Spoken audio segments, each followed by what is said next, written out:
बिस्मिल्लाहिर्रहमानिर्रहीम एंड अस्सलाम वालेकुम। Welcome to skyline classroom. Skyline classroom में आज का टॉपिक है not to speak of even.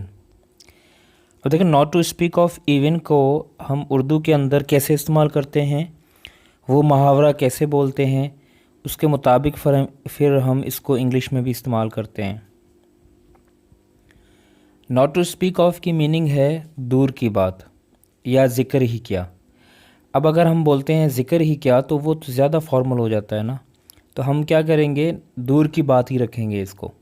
ठीक है, यानी इसकी मीनिंग हम रखेंगे दूर की बात, क्योंकि हम कॉमनली अपनी उर्दू के अंदर दूर की बात को ज़्यादा इस्तेमाल करते हैं। जैसे अब अक्सर लोगों को सुनते हैं, वो बोलते हैं कि चाय पीना तो दूर की बात, हम जो है पानी तक नहीं पिएंगे। ठीक है, मेहनत करना तो दूर की बात, वो किताब तक नहीं उठाता। तो इस तरीके के सेंटेंसेस जो है हम जो है उर्दू के अंदर देखते हैं और सुनते हैं। तो नॉट टू स्पीक ऑफ की मीनिंग क्या निकलती है कि दूर की बात। सही है। अच्छा, इवन जो है वो उसका दूसरा हिस्सा होता है, यानी एक ही सेंटेंस के अंदर दो इसके हिस्से होते हैं। एक होता है नॉट टू स्पीक ऑफ और दूसरा हिस्सा होता है इवन वाला। तो दूसरे हिस्से में हम इवन को इस्तेमाल करेंगे टेंस के मुताबिक। इसका स्ट्रक्चर जो है आप देखें, आपके सामने है। नॉट टू स्पीक ऑफ पहले आएगा, उसके फ़ौरन बाद वर्ब की फोर्थ फॉर्म यानी आईएनजी फॉर्म आ जाएगी। फिर प्लस में हम ऑब्जेक्ट रखेंगे अगर हुआ तो, उसके बाद सब्जेक्ट रखेंगे, सब्जेक्ट के बाद इवन। अच्छा, अब इवन की जो पोजीशन है वो सब्जेक्ट से पहले भी हो सकती है, सब्जेक्ट के बाद भी हो सकती है और ऑक्सिलरी वर्ब के बाद भी हो सकती है। ठीक है, मैंने जो है सब्जेक्ट के पीछे इसको रखा है, आप इसको सब्जेक्ट से पहले भी रख सकते हैं।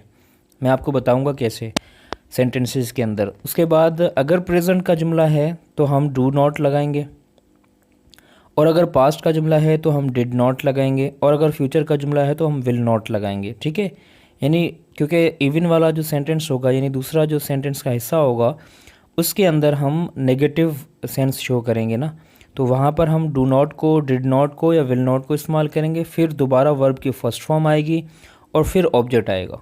ठीक है, ये स्ट्रक्चर है इसका जो जनरली हम बनाते हैं, और इसी स्ट्रक्चर के मुताबिक हम इसके सेंटेंसेस भी बनाएंगे। सही है। तो नॉट टू स्पीक ऑफ की जब आप मीनिंग लेते हैं दूर की बात, तो वहाँ पर इस तरीके के स्ट्रक्चर को जब आप फॉलो करेंगे तो सेंटेंसेस कुछ यूँ बनेंगे। देखें, जैसे मैं लिख रहा हूँ कि not to speak of apologising. ठीक है, यानी माफ़ी मांगना तो दूर की बात। अब देखें, नॉट टू स्पीक ऑफ के फ़ौरन बाद वर्ब की फोर्थ फॉर्म अपोलोजाइजिंग आ गया। ही इवन डज नॉट रिपेंट, यानी उसको पछतावा भी नहीं है।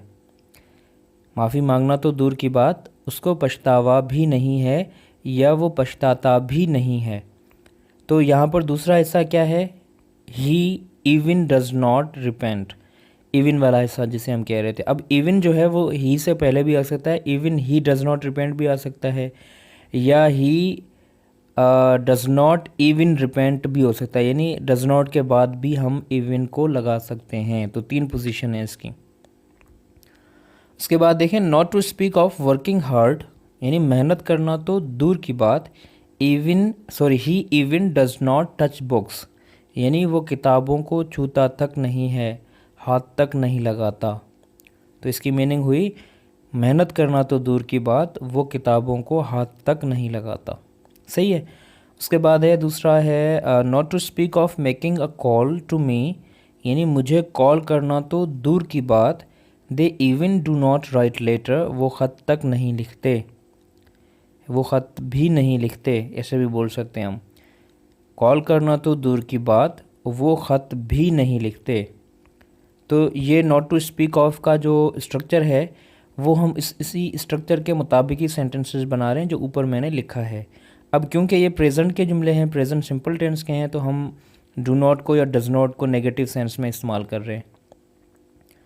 Not to speak of taking tea there, वहाँ चाय पीना तो दूर की बात, I even do not drink water, मैं पानी तक नहीं पीता। ठीक है, not to speak of taking tea there, I even do not drink water, वहाँ पर चाय पीना तो दूर की बात, मैं पानी तक नहीं पीता हूँ। अब ये भी प्रेजेंट सिंपल टेंस का जुमला है, तो इस वजह से हमने डू नॉट को इस्तेमाल किया। उसके बाद देखें, not to speak of meeting him, उससे मिलना तो दूर की बात, I even do not talk to him, मैं उससे बात भी नहीं करता, मैं उससे बात तक नहीं करता। सही है। तो ये जितने भी सेंटेंसेस आप यहाँ पर पढ़ रहे हैं ये सारे प्रेजेंट सिंपल टेंस के जुमले हैं।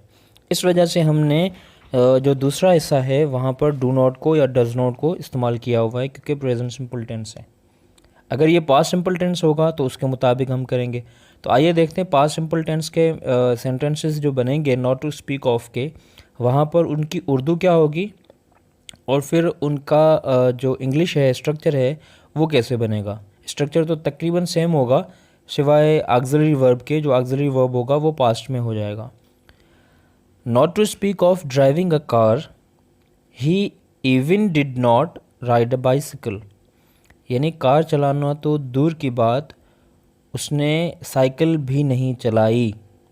अब यहाँ पर देखें दूसरा जो हिस्सा है ही इवन डिड नॉट, तो डिड नॉट जो है वो पास्ट को शो कर रहा है, यानी उसने साइकिल भी नहीं चलाई। प्रेजेंट होता तो हम बोलते नहीं चलाता है और डज नॉट आ जाता। दूसरा है not to speak of helping me, he even did not sympathise, यानी मदद करना तो दूर की बात उसने हमदर्दी भी नहीं दिखाई।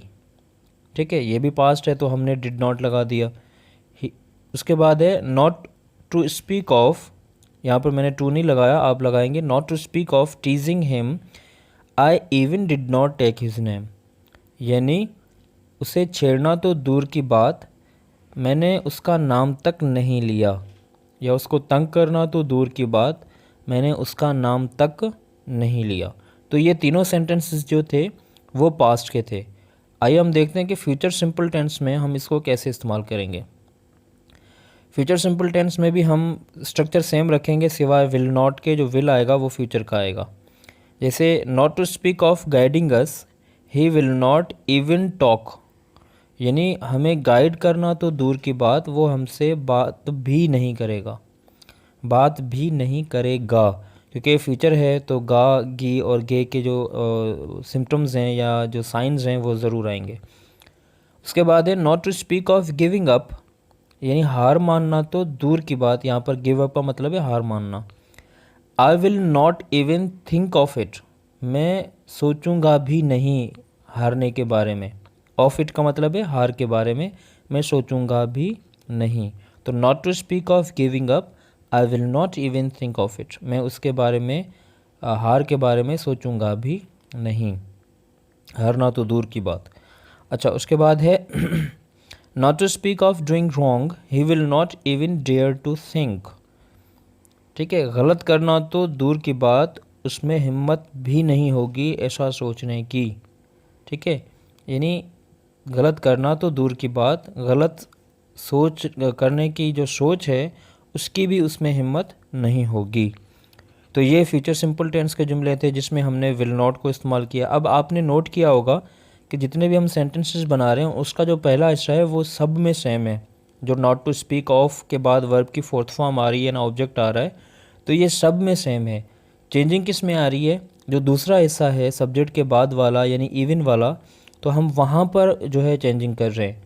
प्रेजेंट का है तो वहाँ पर हम डू नॉट और डज नॉट को लगा रहे हैं क्योंकि नेगेटिव सेंस है, और अगर पास्ट का है तो वहाँ पर हम डिड नॉट को इस्तेमाल कर रहे हैं क्योंकि वो पास्ट टेंस में नेगेटिव सेंस बता रहा है, और अगर फ्यूचर का है तो वहाँ पर हम विल नॉट को इस्तेमाल कर रहे हैं और वर्ब की फर्स्ट फॉर्म लगा रहे हैं क्योंकि वो फ्यूचर सिंपल टेंस का यानी फ्यूचर का सेंस दे रहा है, नेगेटिव सेंस दे रहा है फ्यूचर में। तो आई होप कि आपको ये सारे सेंटेंसेस और इनके यूजेजेस जो हैं उर्दू के अंदर भी समझ में आ गए होंगे, और इंग्लिश में उसको कैसे स्ट्रक्चर उसका बनाएं, सेंटेंस कैसे बनाएं, वो भी स्ट्रक्चर आपको समझ में आ गया होगा। अगर आपको वीडियो अच्छी लगे तो लाइक करें, सब्सक्राइब करें, और नेक्स्ट वीडियो इंशाल्लाह आपको बहुत जल्द मिलेगी। तब तक के लिए अल्लाह हाफिज़ एंड टेक केयर।